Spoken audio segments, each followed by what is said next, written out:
History. I looked at the results in June, like the best ever. Maybe just to share with the audience the titans of the tourism industry, where we are right now and where we're going. Maybe we put a 2030 horizon on Africa. Thank you, Rick. Well, Africa is one of the biggest continents on the planet, and Ethiopian Airlines has been there on the African skies for the last more than 7 decades. Ethiopian Airlines was established in 1945, and it started launching its flight to Cairo in 1946. You know, Africa's independence out of colonialism was in the 60s. So in that late 1940s, in Africa, let alone a national career, there was no nation in Africa, because Africa was either Britain or Belgium or France. But since Ethiopia has been Ethiopia for the last 3,000 of years, by the request of His Imperial Majesty Haile Selassie, Transworld set up Ethiopian Airlines. So in the late 1940s, and now when colonization started, Ethiopian Airlines started connecting everywhere the African countries. At that time, to move from western part of Africa to the east, one has to go to London or Paris. So now Ethiopian Airlines succeeded in building the largest African network in the entire history of aviation by any airline standard from the sub-Saharan Africa, I mean. So we are here for the last 70 years, connecting Africa and linking Africa to the rest of the world. When we started, our commercial tagline was bringing Africa together. So that was our civic duty to our home continent. Once we have concluded that, now we are linking Africa to the rest of the world. Our current commercial tagline is the new spirit of. This is because Africa was thought as a place of famine, war, unrest, and all the old narratives. But Africa is now emerging out of all of that. And Africa has a lot to be explored. It has nature, culture, history, wildlife, and now people are perceiving Africa as an investment and tourism destination to see all these things. And Ethiopian Airlines is serving like Africa's tourism board, making paid advertisements, not necessarily only to Ethiopia, but to the rest of Africa, with our Asian, European, American, Canadian origins. We make paid advertisements to various destinations of Africa, and we are bringing tourists. So right now we are serving that. Thank you. I think your business model I find curious, because you now recently started to explore the hotel terrain. And we had a terrific cocktail party there last night. Everyone had a ball. What is the way forward? Are you seeing skylight hotels opening in other hubs in, I don't know, Nigeria, around the continent? You know, Africa being big, having more hotels can never be enough, because now Africa is well situated to invite a lot of investors and tourism and everything. And Ethiopia also is the second largest black humanity on the planet. This we have to know. So even local consumers are there, plus investors and tourists are coming. So many branded hotels are coming in, but that has never been enough. So our first plan is, number one, this Skylight 5-star hotel has 370 rooms. Now we wanted to upscale it to 1,000 rooms, and that's going to be the largest in Africa to accommodate mice and everything. So the second thing is, within Ethiopia, the different touristic sites like Bale Mountains or Aksum, Lalibela, Gondar, and the rest of them, Skylight hotel chain, lodges and hotels and everything will expand. After that, we'll go out to explore the same expansion within the continental framework. So you will expand within the borders of Ethiopia as phase one, if you will, and then look at the rest of the continent. Exactly. So, again, your insights on, is that not competing with the private sector, or what's your view on that? It is not, as I have been saying. You know, guaranteed supply of hotel rooms has never been enough, even in the past. Not even now when people are coming more and more. So it has never been enough. You know, whenever there is African Union Summit or any other thing, the entire city of Addis is closed. So it's never enough. Plus, as we are speaking, Ethiopian Airlines itself has been blocking 400 room nights every day of the year from different hotels for our scheduled and unscheduled passenger layover. So number one, to have a quality and guaranteed, well-controlled customer service end to end is very important for our customers. So that's number one. Number two, when Ethiopian Airlines itself is now opening a new department called Ethiopian Holidays, so we are promoting the Destination Ethiopia and Destination Africa through that program. So many people are coming, so the room occupancy will be split over even from our own establishment to the rest of the hotels, because Ethiopia is now exploring to invite more MICEs and more conventions and more bona fide tourists still to Ethiopia. Plus, Ethiopian Airlines is also launching a stopover program.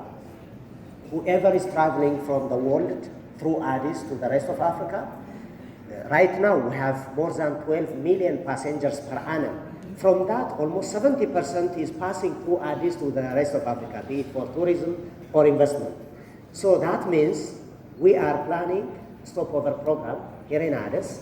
So that also necessitates a lot of tourists coming. So even filling Ethiopian Airlines Skylight Hotel, the business is going to be enough, more than enough for the rest of the establishment. So we cannot regard it as a competition, but we regard it as a guaranteed supply of quality service and regulated one. Plus price regulation, because hotel price in Addis, as you can see from the public domain information, is very high.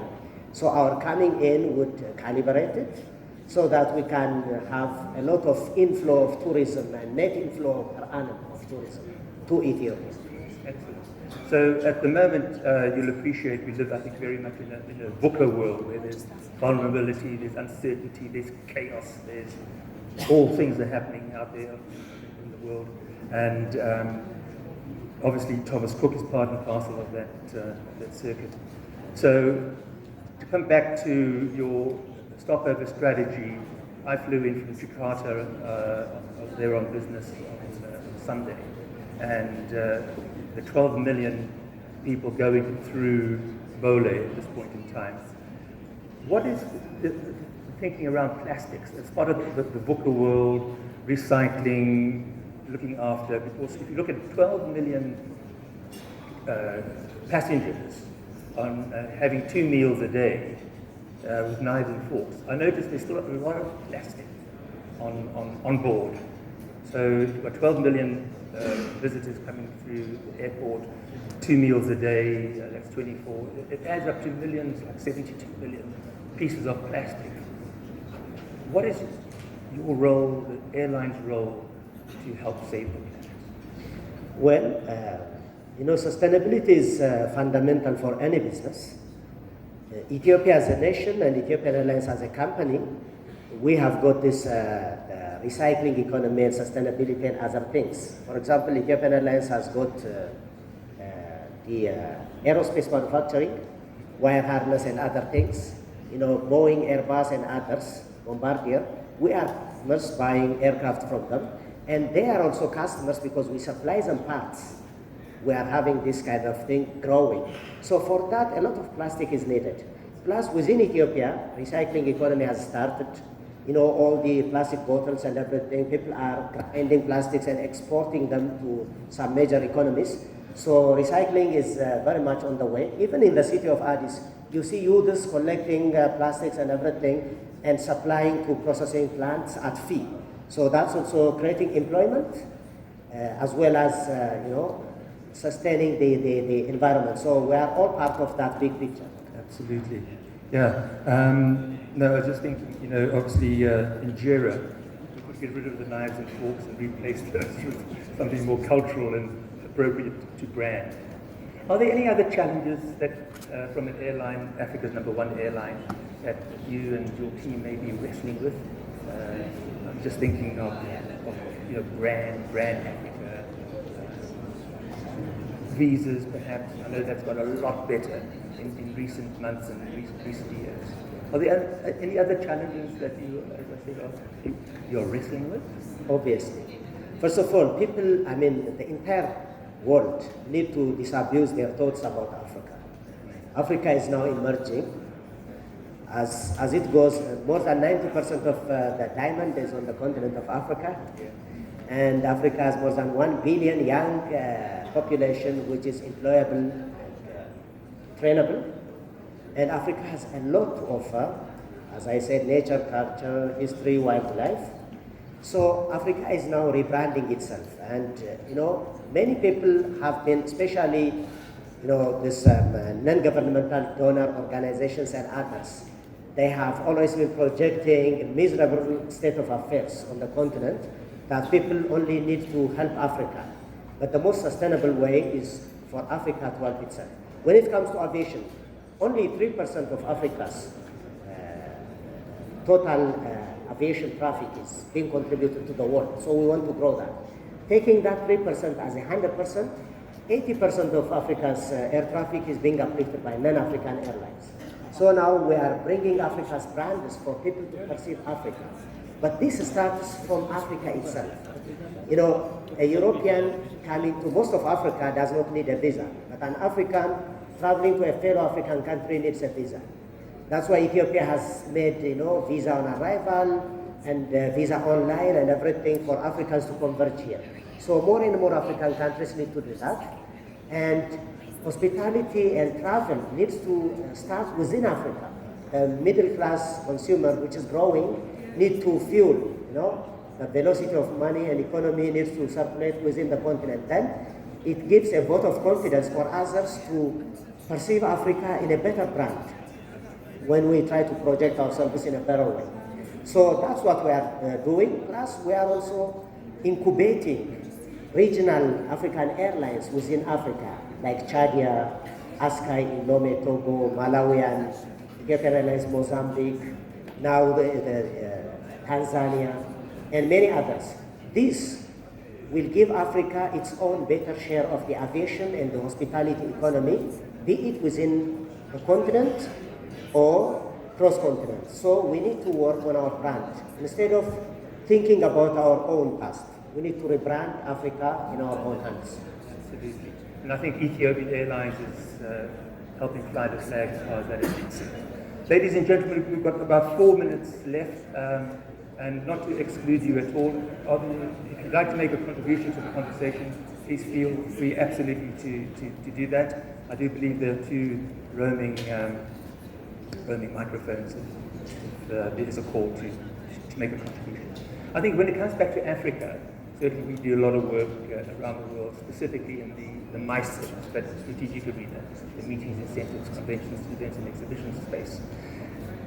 As an airline, do you have a specific strategy that talks to that marketplace? So it's not the business traveler, it's the MICE sector. They're looking for upgrades, they're looking for, on the incentive side, certainly branding the aircraft. Do you have a ring-fence strategy for that sector? We have been looking at the MICE schedule from the world to Africa, and we have been contacting so many of them so that it can happen here in Ethiopia and also for them to take Ethiopian Airlines. We have been giving group discounts, and we have been giving them, some other incentives as well. And even our hotel, having the largest ballroom on the city of Addis, is able to accommodate, the whole MICE. Plus, now we are upgrading the rooms to 1,000. All of that is, having the MICE at the back of our mind. Whatever we are doing, we need to attract more MICE into Ethiopia and into Africa. Brilliant. So we're having a validation on Thursday, so you extend a warm welcome to come and join us at that particular platform. I think the other thing from a brand Africa point of view, and the politics side of it, and we did some work in Rwanda, and I'm going to sort of close off here with your closing comments. But Paul Kagame in Rwanda was often attacked by the world at large. And I quote, he said, Those who worry about our well-being should rest easy. We are the best students of our own shortcomings. So I think at long last, politicians are starting to appreciate the brand, looking at Brand Africa, looking at tourism as that economic system. And I really do believe that Africa is a bright economic spot. Any closing comments? Yeah, politicians are invoking such kinds of slogans, which is very good, and it gives a political will, and the entire government functionaries need to be designed in such a way. And most of Africa's hospitality should be driven by, the private sector. Once, the hurdles from the governments are removed, the private sector can freely thrive. And this kind of, positive comment is a step forward in the right direction, and I think the future is very bright for Africa. Absolutely. On that note, ladies and gentlemen, thank you for your time and your attention, and thank you very much indeed for your sharing.